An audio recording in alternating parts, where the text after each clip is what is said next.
tarde a todos. Então, vamos retomar nossas reuniões aqui do Pré-Natal de Alto Risco, segundo semestre de 2022. E hoje nós vamos começar com a apresentação de um artigo que vai ficar a cargo da doutora Letícia e o orientador foi o professor Augusto. Então, Letícia, pode começar a sua apresentação aí, depois a gente faz os comentários ao final. Então, meu nome é Letícia, eu sou R1 de Ginecologia e Obstetrícia do HC, e eu vou apresentar um artigo hoje que foi preceptorado pelo Dr. Augusto Brandão. Tá dando para ouvir? Sim. Tá, então tá. O artigo fala sobre com que frequência parteiras, médicos obstetras e residentes de ginecologia e obstetrícia, eles presenciam partos de alto risco e emergências obstétricas. O estudo foi um estudo transversal realizado na Dinamarca no ano de 2018, que avaliou cerca de 465.919 pacientes que tiveram parto entre 2008 e 2015. Foi um estudo retrospectivo, de 8 anos. Entre as emergências obstétricas avaliadas, foram avaliados distócia de ombro, eclâmpsia, hemorragia pós-parto, prolapso de cordão e partos de alto risco, como, por exemplo, parto vaginal pélvico e parto gemelar pélvico. Todo mundo sabe que essas emergências, esses partos, eles precisam de atitudes, intervenção precoce, para que evite morbimortalidade, tanto materna quanto neonatal. No estudo nesse ano, cerca de 127 casos de lesões hipóxias cerebrais poderiam ter sido evitadas se o tratamento fosse feito agudamente. Além disso, esse tratamento precoce e uma equipe bem capacitada para intervir também impossibilita litígios futuros, problema com processos. Os partos de alto risco, eles eram presenciados tanto por médicos obstetras, quanto por parteiras, quanto por residentes. Já os partos de baixo risco foram presenciados apenas por parteiras e residentes. Os eventos obstétricos que foram observados no estudo foram ápiga menor do que 7 e no quinto minuto 5, eclâmpsia cesariana de emergência, hemorragia pós-parto grave acima de 1.000 ml de perda, distócia de ombro, prolapso de cordão, parto pélvico vaginal, parto gemelar vaginal e parto instrumental a vácuo. Análise estatística. O desfecho foi o tempo médio entre dois eventos semelhantes. O número total de eventos foi dividido por cada participante, por caso, tanto pelo médico, quanto pela parteira, quanto o médico residente em obstetrícia, e dividido por 12, que dá o tempo médio entre os dois eventos. O número de parteiras no estudo foi 1.303, de médicos residentes 179 e de médicos obstetras foi de 343. Alguns eventos eles tiveram incidências raras no estudo, como por exemplo eclâmpsia, prolapso de cordão, e alguns outros eventos tiveram uma incidência mais elevada, como hemorragia puerperal, extração a vácuo e parto cesáreo de emergência. A gente consegue ver na tabela, deixa eu mostrar certinho, que alguns eventos eles são percebidos mais frequentemente entre alguns públicos, como por exemplo, a eclâmpsia ela é vista em parteiras a cada 42 anos, enquanto em residentes a cada 6 anos e médicos obstetras a cada 11 anos. É um evento raro que as parteiras presenciam muito raramente, enquanto eventos mais frequentes, como, por exemplo, a hemorragia puerperal é vista a cada 4 meses em parteiras, a cada 17 dias em médicos residentes, a cada 1 mês. E a cesárea de emergência, que foi o evento com maior incidência no estudo, foi visto em parteira a cada 2 meses, a cada 7 dias nos residentes e a cada 16 dias no médico especialista. A gente consegue perceber que os parteiras elas experimentam todos os eventos com com menor chance, né, de presenciar todos os eventos, principalmente os eventos mais raros, como, por exemplo, a eclâmpsia, que é observada a cada 42 anos nesse estudo. Algumas limitações do estudo foi em quantificar o número real de parteiras, haja vista que nem todas trabalhavam em tempo integral no serviço, enquanto, por isso, como não trabalhava tanto tempo no serviço, aí diminui ainda mais a chance de ter um evento, tanto uma emergência obstétrica quanto um parto de alto risco. A outra limitação do estudo também é que hospitais de alta complexidade, eles têm os eventos mais frequentemente, como, por exemplo, eclâmpsia, distócia de ombro, e com isso, esses profissionais que trabalham nesse serviço têm maior chance de presenciar esses eventos. Além disso, existem limitações regionais. Alguns locais, eles não conduzem, por exemplo, parto pélvico vaginal e parto gemelar também vaginal. Isso torna ainda mais raro que alguns eventos sejam percebidos, sejam presenciados. Se supormos que o evento obstétrico tenha apenas um profissional e que o evento seja raro, o aprendizado da equipe cai substancialmente. Por isso que no estudo ele embasa que os 3 profissionais estejam na sala em casos de parto de alto risco e emergência, porque tanto indiretamente você consegue aprender com aquele evento. Mesmo com interpretação, mesmo com uma longa vida de trabalho, alguns eventos eles são vistos apenas raramente, né? E podem ser vistos apenas 1 ou 2 vezes na vida. Com isso, é imperativo que toda a equipe trabalhe junto em emergências para o aprendizado compartilhado, mesmo de forma indireta. Diante disso, é verdade que a competência necessária para gerenciar eventos obstétricos raros não é advinda apenas da prática clínica, como, por exemplo, parto vaginal pélvico e parto gemelar vaginal. Os residentes que tiveram maior prática, maior experiência e para conduzir posteriormente na sua formação foram aqueles que presenciaram de forma mesmo indireta isso na graduação. E aqueles que não realizam, cerca de 46% a 67% era devido à ausência de experiência. Outro questionamento foi a diversidade de tempo entre os eventos com os profissionais, indicando que alguns grupos eles adquirem as capacidades não só pela prática clínica. Com isso, a necessidade de educação continuada, e que alguns grupos, por exemplo, alguns eventos, além de ter incidências mais raras, são vistos mais raramente, como, por exemplo, nas parteiras. Com isso, a necessidade de iniciativas a partir do hospital, de que eles tenham educação continuada. O conhecimento e as habilidades se deterioram com o tempo. Além disso, os conhecimentos obstétricos eles decaem ao longo do tempo, a cada 9 a 15 meses. Com isso, eles indicam que o treinamento obstétrico deve ser anual. Esse estudo mostra que os treinamentos que devem ser mais frequentes e aqueles que se baseiam na prática clínica. E, além disso, o grupo de profissionais a quais o treinamento deve ser voltado. Conclusão. Algumas emergências obstétricas e partos de alto risco foram experimentados com raridade entre os diferentes profissionais envolvidos no cuidado, de tal maneira que apenas a prática clínica impossibilita a habilidade necessária para gerir algumas situações. Portanto, para evitar litígio e malefícios do paciente, o caminho são iniciativas educacionais complementares. Obrigado, Letícia. Professor Augusto, quer fazer seus comentários?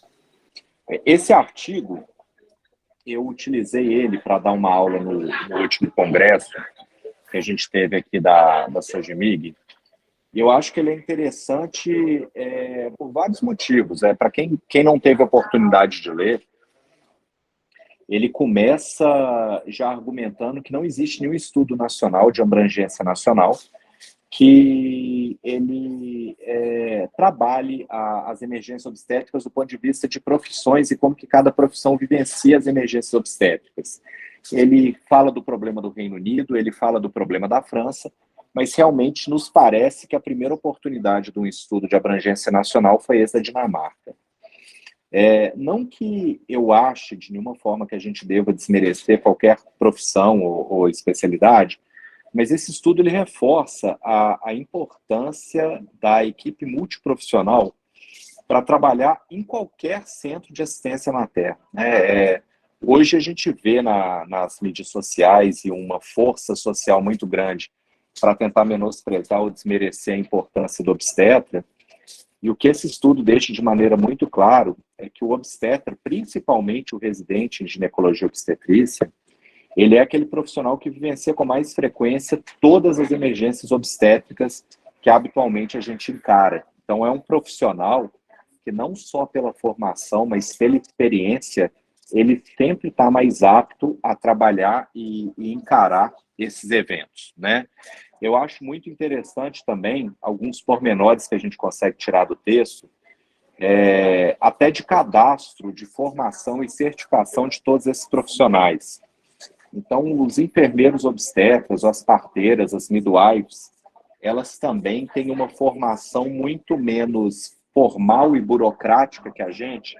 Isso o artigo ele mostra quando ele fala até da busca, né? Então ele fala como que eu descobri quantas enfermeiras obstétricas atuavam na Dinamarca. Ele mandava um e-mail para cada enfermeira-chefe de cada hospital e recebia uma resposta informal. Enquanto o número de residentes, o número de médicos, ginecologistas e obstetras formados, eles eram obtidos através de sociedades ou instituições de alguma forma ligadas ao governo ou efetivamente burocráticas, tá? Eu acho extremamente importante para a gente ver qual que também é o viés de formação, como que a nossa formação ela demanda mais trabalho, como que a nossa formação demanda mais certificação, e ela é de alguma maneira mais formal.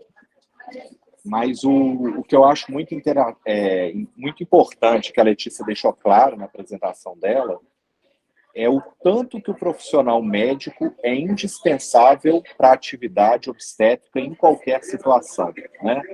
A gente sabe que os eventos em emergência obstétricas, eles felizmente são raros, que os nossos desfechos, eles usualmente são positivos, mas a gente sabe também as consequências trágicas para paciente, para o concepto e do ponto de vista legal e institucional também. Então a gente não pode afastar o profissional. E esse estudo ele até pode ser utilizado para reforçar que, sim, formalmente, os médicos, né, tanto em formação quanto formados, eles são aqueles que habitualmente mais vivenciam esses eventos, né? No mais, parabenizar a Letícia, agradecer a participação de vocês aqui e recomendar, é um texto pequeno, eu acho que quem ainda não teve a oportunidade de ler podia fazer isso. Eu te agradeço, Augusto. Eu até ia pedir isso, que vocês enviassem, você e a Letícia, porque como ficou meio em cima da hora, a gente acabou não recebendo o artigo com antecedência. Né? Lógico que deu para captar o espírito lá do artigo, mas me envia depois que eu passo para todo mundo. Perfeito. Tá? Mas pelo que eu entendi aí da apresentação da Letícia, também não vi previamente, o que me chama atenção é para a necessidade de treinamento de educação continuada, né? Porque como algumas complicações a gente demora muito para ver, a gente não mantém a expertise em lidar com aquela complicação se a gente não tem algum tipo de educação continuada, de trabalho com simulação, que está sendo muito falado hoje em dia, para manter a habilidade de lidar com aquela situação específica.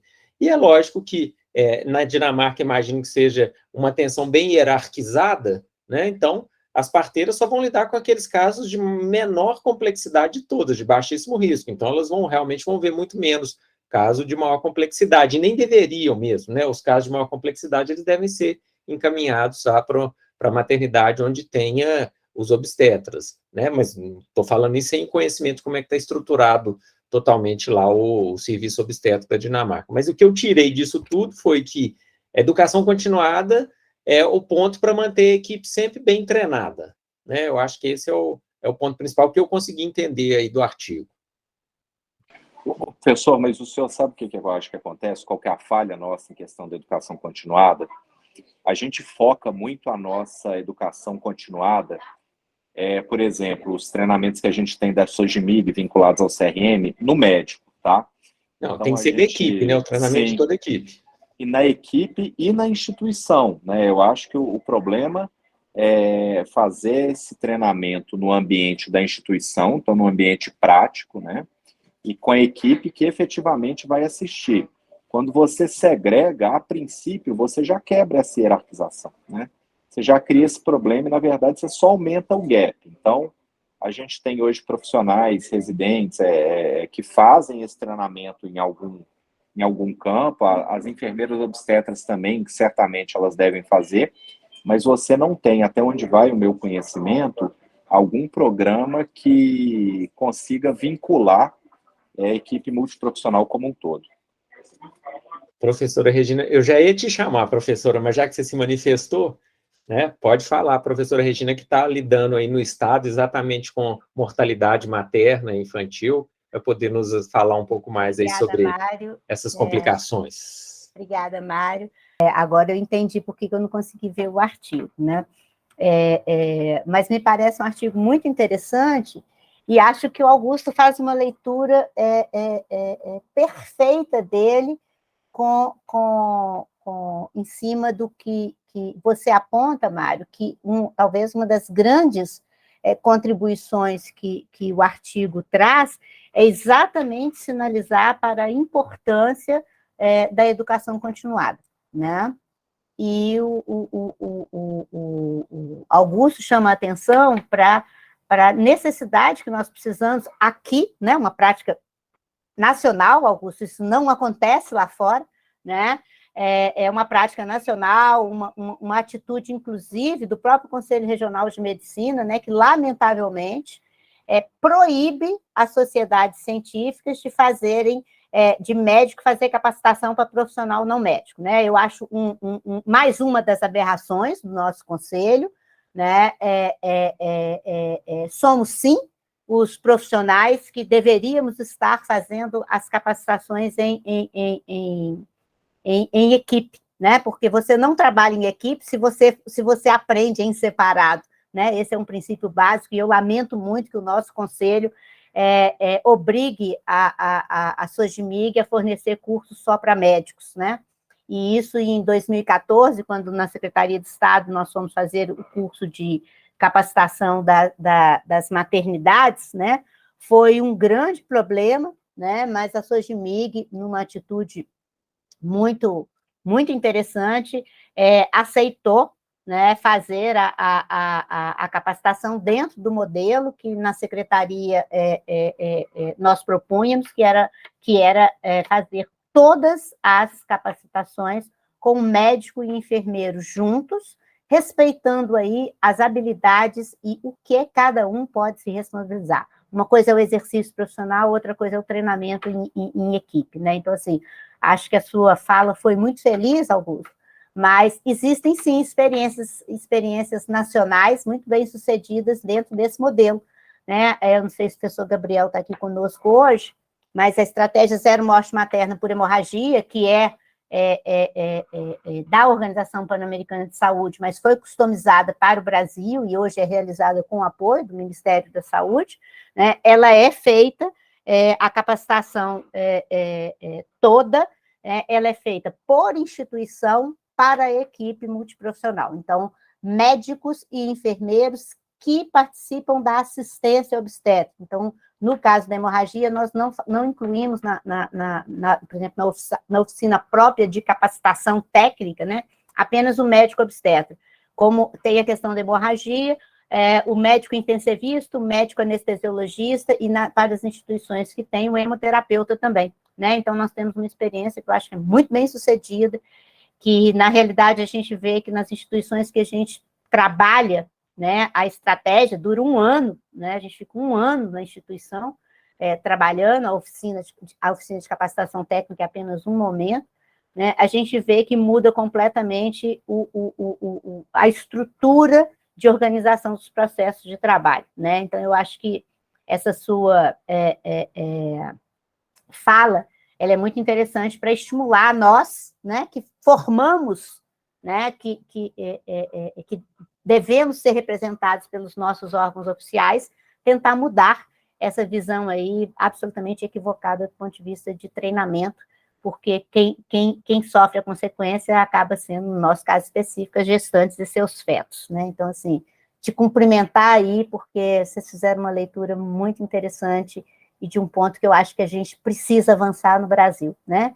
E nas capacitações vinculadas para a Secretaria de Estado, a exigência é que a capacitação seja feita no mesmo local, em equipe, respeitando, obviamente, os atos profissionais inerentes de cada categoria. Professora, muito obrigado pela fala, viu? Fico muito feliz. Eu até, concordando com tudo que a senhora falou, os breves relatos que eu tenho para dar, de experiência talvez mais prática, é que todas as vezes que eu encontrei alguma falha assistencial durante esses eventos, essas falhas, ao meu ver, eram muito mais ligadas à cultura da instituição e a problemas não relacionados à capacitação dos profissionais. E eu vejo hoje de maneira muito clara que todos esses problemas só seriam sanados se toda a equipe fosse treinada de maneira conjunta. Então, a senhora lembrou muito bem, não adianta você treinar o obstetra para uma emergência se você não tem um anestesista treinado, se você não tem nenhum pediatra treinado. Então, a equipe tem que ser treinada de maneira conjunta. E o que eu vejo também que é essencial é a necessidade desse treinamento ele ser feito em loco. Eu não vejo a validade de você pegar um grupo de obstetras e profissionais, levar para um auditório, para uma sala, e simular fora do local. Eu acho que as pessoas têm que vivenciar a simulação no local em que o evento efetivamente pode vir a acontecer. Porque senão você não sabe onde está o medicamento, você não sabe onde está o balão, você não sabe onde está nada, né? Nem o número, o ramal que você liga para o centro de hemoterapia. Mas muito obrigado mesmo, eu fico emocionado, né? Tanto em revê-la quanto pelas palavras. Você podia ter apresentado diabetes gestacional, sim, porque pelo artigo, 9 a 15 meses para perda da habilidade, né? Eu, como agora me dedico muito mais à parte de gestão e apenas continuo sendo, né, uma estudante, uma aprendiz compulsiva em medicina, já perdi minha habilidade em diabetes gestacional, não tinha problema, não. Admito aqui que somos dois. Eu tenho certeza que não, mas vamos ouvir a palavra do professor Clóvis aqui, que quer se manifestar também. Diga, Clóvis.